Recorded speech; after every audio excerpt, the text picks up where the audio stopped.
PU बोले गाने का ये जो अनरिलीज्ड पार्ट है ना, आजकल बहुत ट्रेंड कर रहा है। एक नदी थी जो कभी भी सागर से मिल ना सकी। लेकिन यहाँ किसी स्पेसिफिक नदी की बात नहीं हो रही है कि फलाना फलाना नदी थी जो जाके सागर से नहीं मिल पाई। नहीं, ये एक बहुत स्ट्रॉन्ग मेटाफर होता है नदी और सागर का, जो गानों में अक्सर यूज किया जाता है। इठलाती बल खाती नदियाँ चली, सागर से मिलने गले। इस वीडियो में हम इस कॉन्सेप्ट को इतना अच्छे से समझेंगे ना कि आपको सिर्फ पीयू बोले गाना नहीं, नदी और सागर को रेफर करके जितने भी गाने बने ना, आपको सब कुछ समझ में आने लगेगा।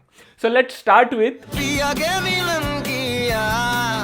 सबसे पहले इमेजिन करो कि कोई प्रेमिका है जो अपने प्रेमी से मिलने के लिए दौड़ती हुई जा रही है और जाके उसके गले मिल जाती है।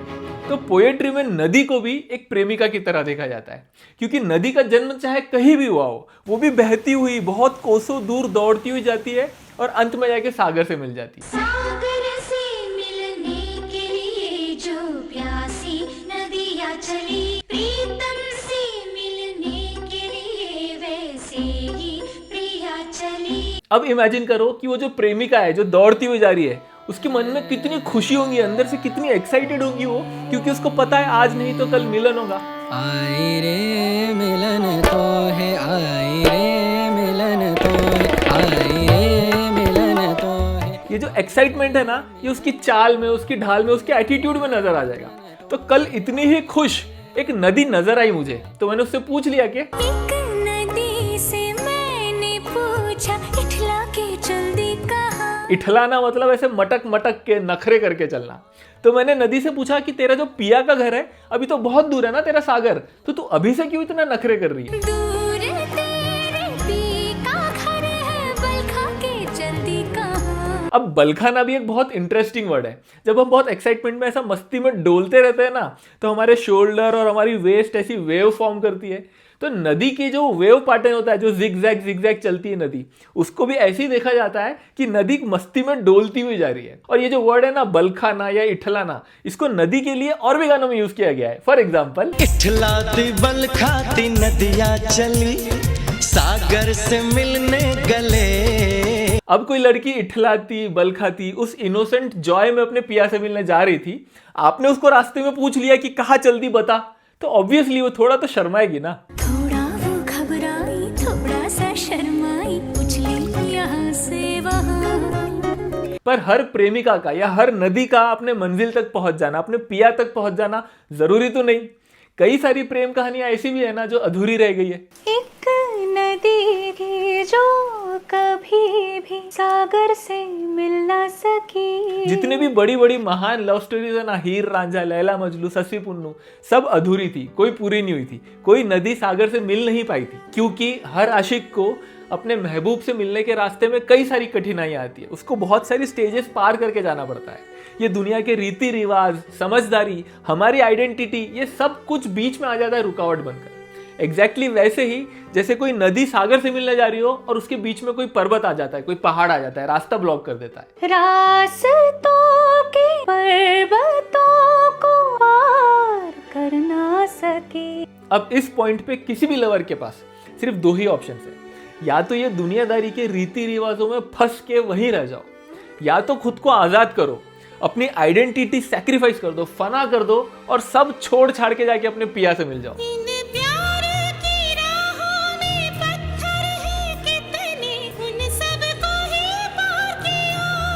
कितना ब्यूटीफुल सीन है देखो ये, जो उसका बुरखा फंस गया है।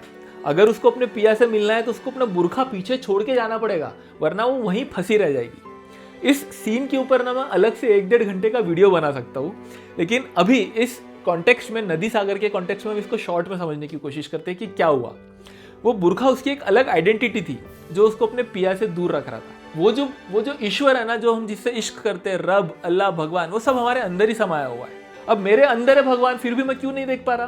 क्योंकि मैं अपने आप को उनसे अलग समझता हूँ। मैंने अपना एक ईगो सेल्फ बना रखा है, जो वो मैं अपने ट्रू सेल्फ से अलग समझता हूँ, जो उस रब से अलग समझता हूँ मैं। तो जब मैं अपने आप को खत्म कर दूंगा ना, ये जो मैंने अपनी आइडेंटिटी बना रखी है, सब खत्म कर दूंगा ना, तब मुझे दिखेंगे ना मेरे अंदर जो रब बसे। संत कबीर क्या कहते थे कि प्रेम कली गली अति सांकड़ी। जो प्रेम की गली है वो बहुत नैरो है। प्रेम गली अति सांकड़ी, इसमें दो ना समाई। मैं था तो हरि नहीं, अब हरि है मैं नहीं। अगर तुम चाहते हो कि तुम्हारे अंदर हरि बसे तो तुमको अपने आप को खत्म करना पड़ेगा। जब तक तुम रहोगे, तुम्हारी आइडेंटिटीज रहेंगी ना, तब तक हरि नहीं दिखने वाले।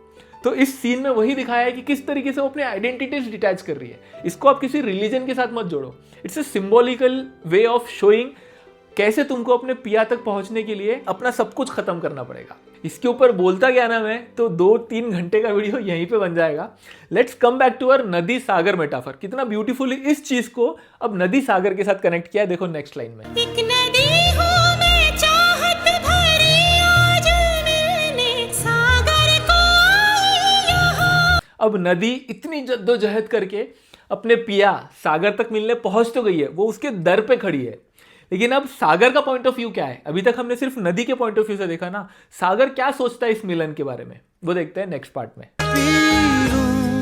तेरे नीले नीले। इस नदी सागर के कॉन्सेप्ट में अभी तक हमने जितने भी गाने देखे ना, उन सब में एक चीज कॉमन है कि लड़की दौड़ते हुए आती है और जाके अपने पिया से गले मिल जाती है। इस गाने में भी वही हो रहा है। इमरान हाशमी खड़ा है और लड़की दौड़ते हुए आके उसके गले मिलती है। लेकिन इमरान हाशमी क्या बोल रहा है सुनो। जिस तरह तू कोई हो नदी, तू मेरे सीने में छुपती है सागर, तुम्हारा मैं हूँ। ध्यान से सुनना, इमरान हाशमी यहाँ पे सागर के पॉइंट ऑफ व्यू से बात कर रहा है। सोचो इन दोनों के दिमाग में क्या चल रहा होगा। दोनों एक दूसरे से मिलने के लिए बहुत बेताब है। नदी तो चल पड़ी अपनी बहुत तेज सागर की तरफ आ रही है, लेकिन सागर बेचारा क्या करे? वो तो हिल नहीं सकता ना, उसकी किस्मत में सिर्फ ठहराव लिखा हुआ है। वो खड़ा होकर सिर्फ नदी का इंतजार कर सकता है, बस। वो राह देख रहा है नदी की, वही राह जो सूखी पड़ी हुई है। सागर बस उसको तकता रहता है। एक दिन उसे उस राह पे पानी दिखता है। सोचो कितना खुश होता होगा वो कि जो बरसों का इंतजार था आज वो खत्म होने वाला है। आज नदी मेरी बाहों में आके सिमटने वाली है। तू मेरी बाहों में सिमटी है, मुझ में समाई है यूं। पर अभी इन दोनों की सिर्फ मीटिंग हुई है, इनका कोई यूनियन नहीं हुआ। क्या होगा जब नदी सागर में जाके मिल जाएगी, समा जाएगी? कौन से गाने हैं जो इस चीज से कनेक्ट होते हैं? इतना इंटरेस्टिंग है ना ये, आप सोच भी नहीं सकते कि ऐसे ऐसे गाने हैं जो आप हमेशा से गुनगुनाते थे और वो इस चीज के बारे में बात कर रहे हैं। बहुत मजा आएगा। रांझा रांझा गाने की ये लाइन हम सब ने सुनी है। हीर रांझा की कहानी में जो रांझा था ना, उसका पूरा नाम था दीदो रांझा। तो हीर यहाँ कह रही है कि रांझे का नाम लेते लेते जब हम किसी से इश्क करते तो उसके नाम की माला जपते हैं ना, कि तेरा नाम जप दी फिरा। तो रांझे का नाम लेते लेते अब मैं खुद रांझा बन चुकी हूँ। अब मेरे अंदर हीर नहीं बची, इसलिए आप लोग, दुनिया के लोग, मुझे हीर कह के नहीं, मुझे रांझे के नाम से ही बुलाओ।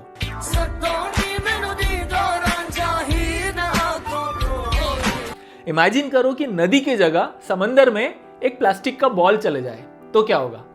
हम दूर से आइडेंटिफाई कर पाएंगे ना कि ये रहा प्लास्टिक का बॉल और ये रहा समंदर, क्योंकि वो दोनों की आइडेंटिटीज अब भी अलग अलग है। वो सिर्फ एक दूसरे से मिले हैं, एक दूसरे में समाये नहीं है, वो उनका यूनियन नहीं हुआ है। लेकिन जब नदी समंदर में मिलती है जाके, तो हम फर्क नहीं बता सकते कि कौन सा नदी है और कौन सी समंदर, क्योंकि उनकी आइडेंटिटीज अब एक हो चुकी है। वही लिखा है रांझा रांझा की अगली लाइन में।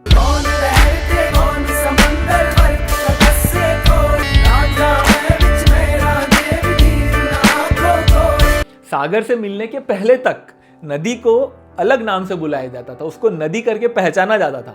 लेकिन अब वो अपने पिया के, अपने महबूब के नाम से पहचानी जाती है। जैसे हीर बोल रही थी ना कि मुझे हीर नहीं अब रांझा कह के बुलाओ, वैसी नदी कह रही है कि अब मैं नदी नहीं रही, अब मुझे तुम सागर कह के बुलाओ। यहाँ हीर वही सेम बात कह रही है जो हमने पहले देखा था कि अपने अंदर से अपनी आइडेंटिटीज खत्म करना।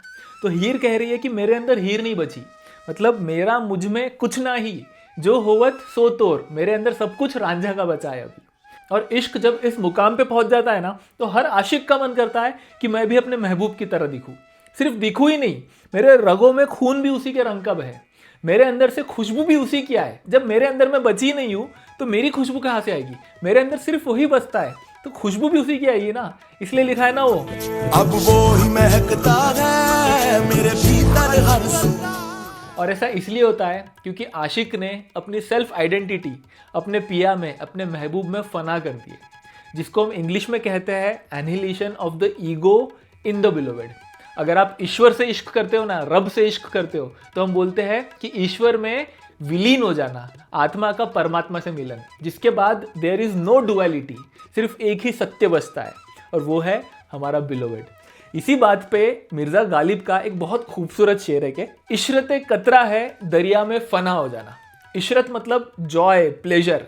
तो जो कतरा होता है ना, बूंद, उसका प्लेजर है कि दरिया में, नदी में मिल के समा जाना, वो उसकी खुशी है। इशरत कतरा है दरिया में फना हो जाना, दर्द का हद से गुजरना है दवा हो जाना। जिन लोगों ने पेशेंस से इस वीडियो को यहाँ तक देखा है ना, उन लोगों के लिए मैं इसको एक और लेवल आगे लेके जाना चाहता हूँ, एक और लेवल डीपर। सोचो कि समंदर क्या है, ओशन क्या है, जहाँ पे सारी नदियाँ आके मिलती है। हर नदी अपने अपने लेवल पे बेकरार थी कि कब वो जाके सागर से मिलेगी। इसी को हम सोल और सुप्रीम सोल की नज़र से भी देख सकते हैं। हर सोल तड़प रही है उससे यूनियन के लिए। वो अकेला है, वो इकलौता है, वो सागर है, वो बहुत बड़ा है, उसमें सारी सोल समाती है जाके। हर नदी अपने अपने तरफ से एफर्ट्स ले रही है। हर कोई चरखा बुन रहा है, कोई पाप पुण्य के साइकिल में फंसा हुआ है। हर कोई अपने अपने रास्ते से मुश्किलों का सामना करते हुए उसी को पाना चाहते हैं और सब जाके उसमें विलीन हो जाते हैं। तो वो सागर है और हम सब नदियाँ हैं। इस मेटाफर को हम ऐसे भी देख सकते हैं, है ना मस्त। ये वीडियो यहीं तक था। आई होप आपको इससे थोड़ी सी वैल्यू, थोड़ा सा सुकून मिला होगा। अगर सच में मिला है तो कंट्रीब्यूट करना भूलना मत। मैंने डिस्क्रिप्शन में एक लिंक ऐड की, मुझे आपके हेल्प की बहुत ज़रूरत है।